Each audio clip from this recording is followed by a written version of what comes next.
কাজও চেক করে দেয় নাই, সব কাজ আমার প্রোডাকশন আমার তোমার লাইনে আমার কীভাবে কাজ চেক করবো কেউ?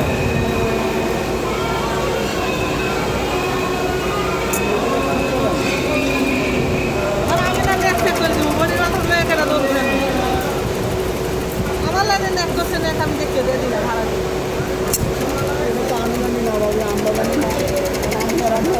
আমি শরীর বাইরে দিয়েছিলাম